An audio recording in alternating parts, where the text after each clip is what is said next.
Certain moments in certain games blow your friggin' mind. Your jaw drops and there are just no words. Hi folks, it's Falcon, and today on gameranx, 10 video game moments that left us speechless. Starting off with number 10, Legend of Zelda Tears of the Kingdom, using Ultra Hand for the first time. It's rare to find a game where one of its central mechanics just feels completely mind-blowing the first time you experience it, but Tears of the Kingdom is really something special when it comes to this. In Breath of the Wild, your main powers had a ton of utility, but they're just nothing compared to the abilities you unlock at the start of Tears of the Kingdom. They're all amazing in their own way, but the most impressive is, of course, the Ultra Hand. It's a power that seems totally incompatible with an open world game. Lets you just pick up basically everything, manipulate it, and attach it to other objects. The first time I used it, I thought there would be a catch somewhere, but as much as I thought, yeah, the trailers are cool, but a lot of this stuff falls apart after a few seconds of using it, I was pretty legitimately blown away by it. It's just legitimately insane to think about just picking anything up, attaching it, and there's not really small limitations about it that keep you in a certain area or something like that. But this game basically lets you approach it however. Combine the powers of the Ultra Hand with the many Zonai devices you're going to come across, and you can make some really absurd vehicles and structures.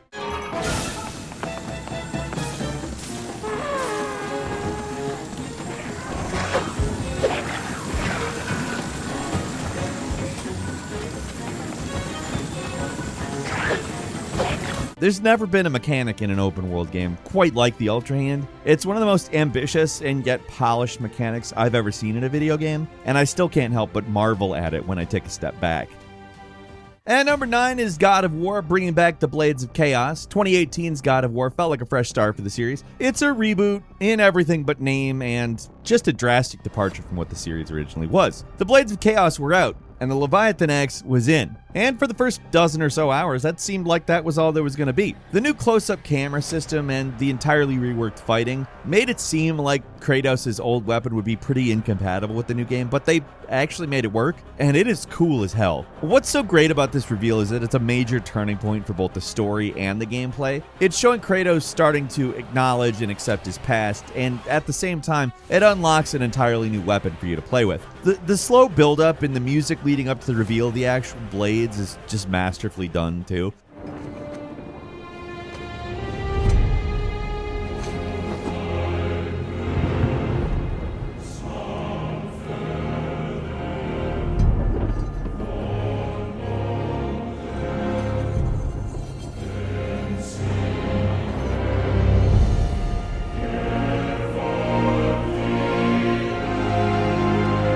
And the first time you get to swing these things, it just feels like old times. It's incredibly satisfying. Both new God of War games have plenty of jaw-dropping moments, but this one remains one of our favorites for how it combines so many things into a single reveal. There's nostalgia for old games, an exciting turn in the story, and an awesome gameplay mechanic, all rolled into this one single perfect moment. At number 8 is Super Mario Odyssey, capturing the T-Rex. Nintendo really went buck wild with their classic series. Breath of the Wild was a huge shift away from the Zelda games, and they've only built on it with Tears of the Kingdom. And while Mario Odyssey isn't as much of a seismic shift for its series, it feels really fresh because of the cappy mechanics. The best of which is, of course, capturing. It's not possession. It's officially called capturing. Capturing, get it? Yeah? It is possession. And it opens up so much of what Mario is without changing the feel of a Mario game. At first, you're stuck capturing basic things like frogs and Goombas, nothing too far outside of Mario game's comfort zone. And you eventually run into this somehow super realistic T-Rex. It's kind of just chilling on this rock, minding its own business, but if you throw your hat at it, it grows a little mustache, and you control it.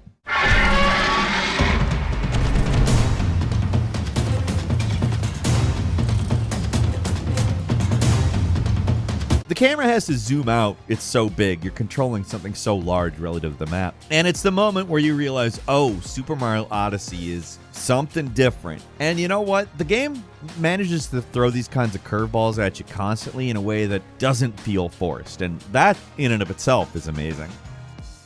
And number 7 is Prey breaking the apartment window. Arcane's Prey has one of the best opening sequences of any game, period.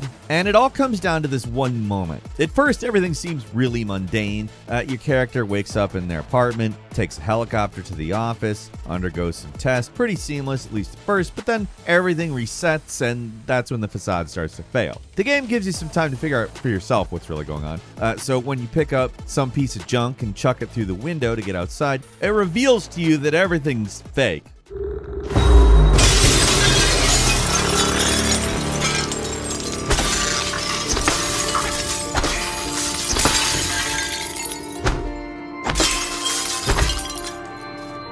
The rest of the game is going to contain a lot of unexpected stuff. And what's really impressive about the whole thing is how it actually works. Using holographic screens and moving walls, they're able to create the illusion of a normal day. And you can walk through the whole thing again, only this time with all the smoke and mirrors revealed. The fact that it all actually works and the game doesn't fake any of this, that's the speechless part we're talking about here. Breaking free of the illusion is itself an awesome moment, but then seeing how they did it is almost more impressive. It's still one of the best openings to any game ever, up there with BioShock. And where BioShock is mostly just spectacle, the opening of Prey also serves a gameplay function. It puts you right into the headspace to make you think outside of the box and accomplish things in a mode that it calls for.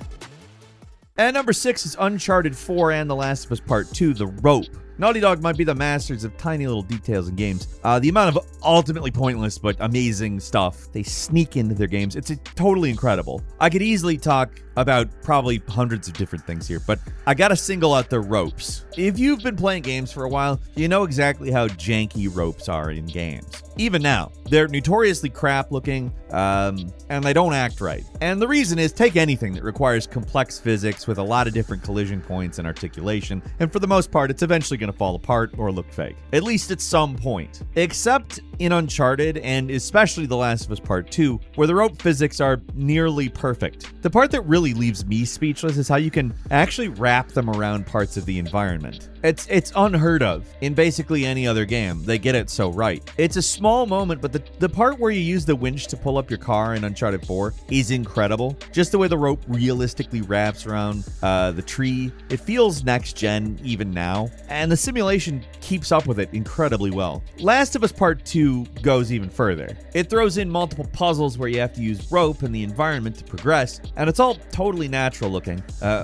I don't know what black magic they're using to make this all work, but yeah, it's so small, it's simple really in terms of what life is like. A rope isn't really that impressive. But to do this correctly, after hundreds, if not thousands of games not doing it correctly, it's just really impressive.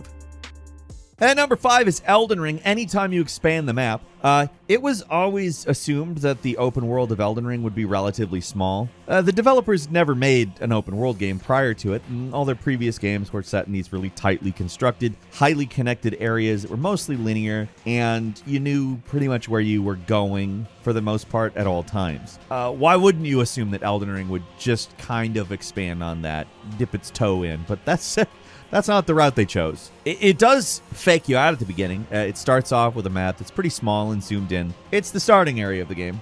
Borrowing a page from Breath of the Wild and the Great Plateau, actually. It's just they don't let you know that there's anything beyond the Great Plateau. And physically, it's not super different from Breath of the Wild. However, the way previous From games are, as well as how it reveals itself, the way that you explore and have the map get bigger and have new areas open up, it's got a wow factor that drops something completely new into the From formula. And this leads you to a lot of speechless moments. Like for many players, the elevator that takes you down to the underworld, that's the big speechless moment.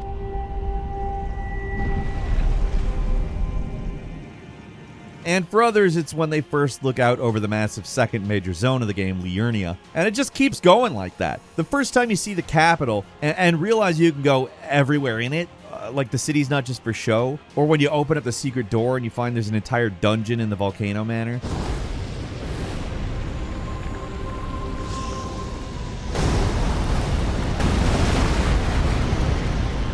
Like I said, it's kind of taken a page out of Breath of the Wild in that it starts you off in a relatively smaller area, but the way it reveals it is just nothing like Breath of the Wild. Some reveals in Breath of the Wild are pretty epic, but a lot of the other ones are not. You just kind of go somewhere, and you're like, oh, this is different. Whereas in Elden Ring, you go somewhere, and they're like, check out how different this is! Are you not impressed? And you are very impressed. How could you not be? At number 4 in the Outer Wilds, the Inhabitants Eureka moment. This is another one of those games where there's a lot of things to pick from, but for this entry, I'm going to focus on the Echoes of the Eye expansion. It's absolutely brilliant, and I think you'll understand exactly why in a second. So the core of it is that you explore this mysterious vessel that's hidden in the game's normal solar system. A lot of the original's mechanics come into play here, but this DLC also introduces some new mechanics, and does so in really brilliant ways. Probably the wildest realization is when you realize you're not alone, and suddenly it becomes the most terrifying horror game of all time.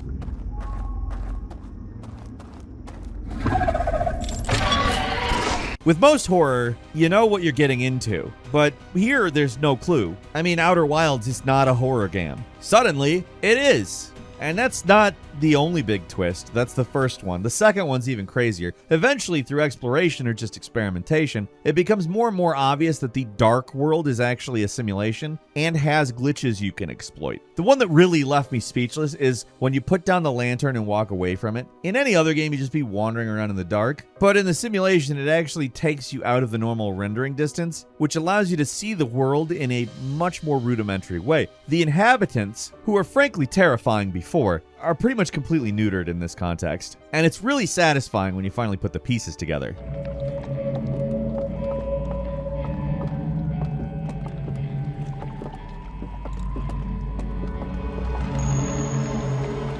And number 3 is Bloodborne falling into the lake.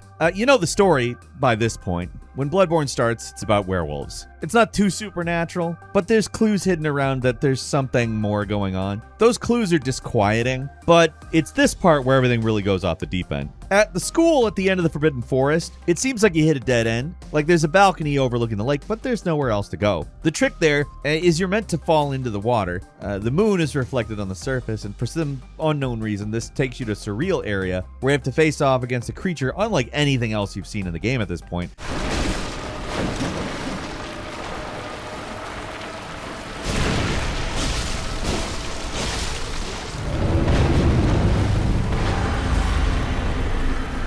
And when you kill it, all hell breaks loose. A bizarre, frankly disorienting cutscene plays.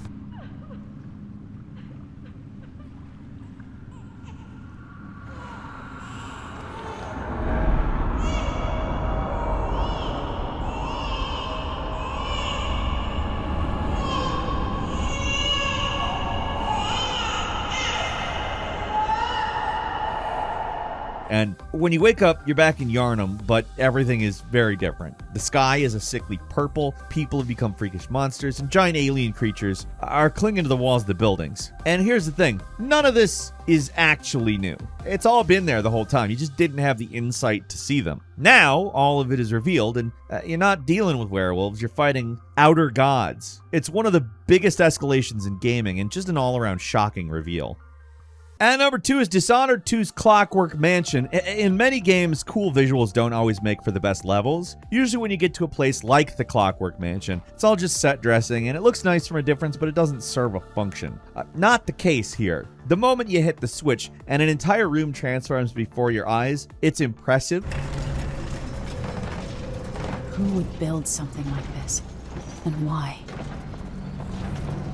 But the real speechless moment happens when you realize that it's not just about changing the room layouts. You can actually get behind the walls and find secret passages. And it's because this stuff is not faked. The mansion actually has a place for every wall panel and object, and you can actually see how it all works from behind the walls. It's not just visually interesting, it makes for one of the best stages in a game already packed with fantastic levels. It's showy, but the thing that makes it truly great is how it actually works. Of course, not all of it is physically possible, but it depicts it as if it were physically possible. And a lot of the time with stuff like this in a game, they don't. Here it's, hey, look at this crazy thing. And if you get behind it, you can see how the machine works. It's wild. And man, thinking about it makes Redfall disappointing. My mind won't stop turning.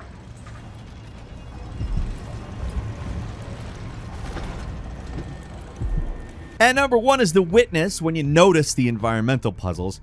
That the game can hide so much in plain sight is a mind-blowing thing. Right where the entire game begins, you return to that spot at the end of the game, and it just cements how much your understanding of the world has changed. It's amazing. At first, it seems like the gameplay in The Witness is completely divorced from the environment. It's just a nice place to wander through while you're dealing with the actual meat of the game, which are the puzzles. You're primarily just exploring the world to find panels to solve, and that's what it's really for. It looks cool, there's no doubt about that, but that's all it is, right? No. When you start to notice the little patterns in the world that almost look like puzzles, that's when you're right on the verge of getting it.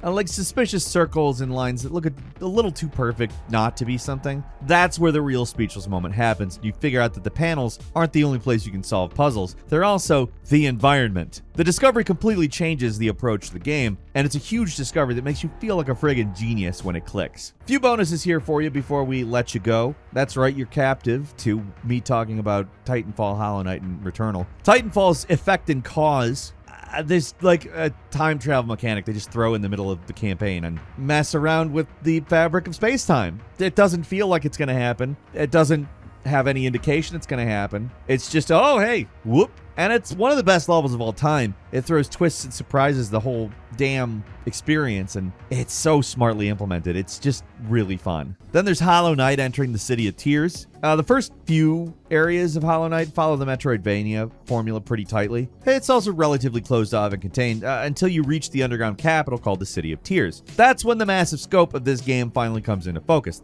This one spot where you can sit at a bench, look out over the city while this haunting piano score plays, it's just a standout moment. And finally, Returnal, Nemesis and Beyond. When you reach the White Shadow broadcast, it seems like that's the end of the game. The boss you fight here, Nemesis, it's completely nuts. You fight it in this endless void with platforms appealing beneath you. If it's not final boss material, I don't know what is. And when you defeat it, it seems like everything's over. The main character gets rescued, they return to Earth, and then for some reason things keep going. You fast forward through their entire life, ending with them dying of old age, but they're still stuck in the endless life cycle. So they reappear on the alien planet all over again, only now everything's different. The whole sequence is absolutely crazy. Just one of the all-time greatest fake-outs, and it seems like the end is actually just the beginning. Kind of like what I did there with those bonus points.